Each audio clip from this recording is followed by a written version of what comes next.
Well, first of all, I sit down, no joke, and I say, God, I don't even know how to pray. And sometimes I can't even pray for myself, and that's when I ask friends of mine or even family members, hey, can you pray for me? And prayer is so important. Sometimes it's not just praying things away either. Sometimes it's praying and fasting. Sometimes it's even talking with somebody and letting them know what you're going through. And maybe you get a gold nugget of wisdom or a practical thing that you could do differently. Or maybe it's just having someone else know that you're going through it and they check in with you every step of the way. Another thing though, an exercise that I do when I'm depressed is to write down the things that I'm still thankful for and make tiny goals. So much of life is about distraction and this idea and that idea. And I feel like when you're thankful for what you have and then seeing what you have and then making small goals to build up your confidence and help you get your bearings again and come back to being present in your mind and not living in the past. When I'm 24 years old, 5-6 years ago, I was in California and I never met anybody else like me. When I was 10 years old, I wish I would have met somebody like me.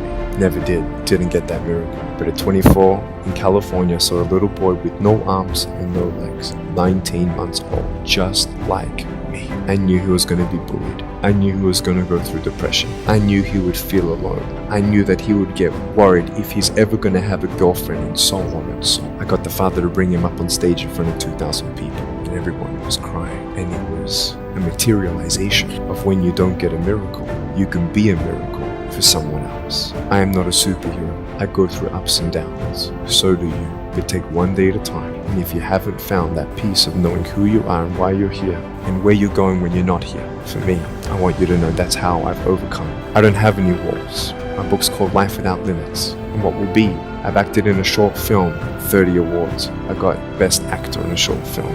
And my joy is not dependent on my circumstance. And so through my book, Life Without Limits, in the first chapter, if you can't get a miracle, become one, came from the principle that I learned as a child of when you don't have a friend, be a friend. I used to think, well, God, why can't you just separate the clouds of this storm away? Why can't you just take me out of this, place that I'm in and change my circumstance?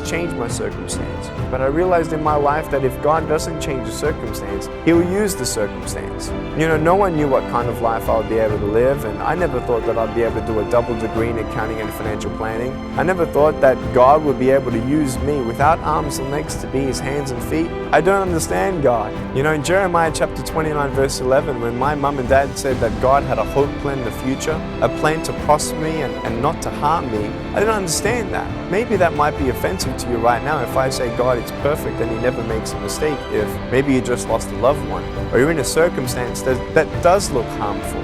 The world is a hurting place, and the world needs hope, and the world needs love.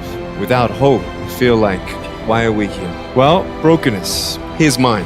Today, I still have no arms, no legs, but everything's changed. Everything. For me, I was looking for hope and happiness, and I couldn't see it for many years. In fact, if this side of the table represents my hope, truth encourages me to become all that I can be. But then we have lies every day coming in our mind, people who discourage us. The people that you have in your life who, no matter how good of a day you're having, they'll bring you down. Or no matter how bad of a day you're having, they'll bring you even lower. You know what I'm talking about? Think of the 3 biggest discouragers in your life. They're not your biggest discouragers. You are. It only takes 3 seconds for me to tell you something discouraging. But then you may never forget my words. I've met so many 50-year-old women and 40-year-old women who still remember what their fathers told them that they wish they never heard. Words are powerful. When you hear those words, and then your mind starts growing with these lies,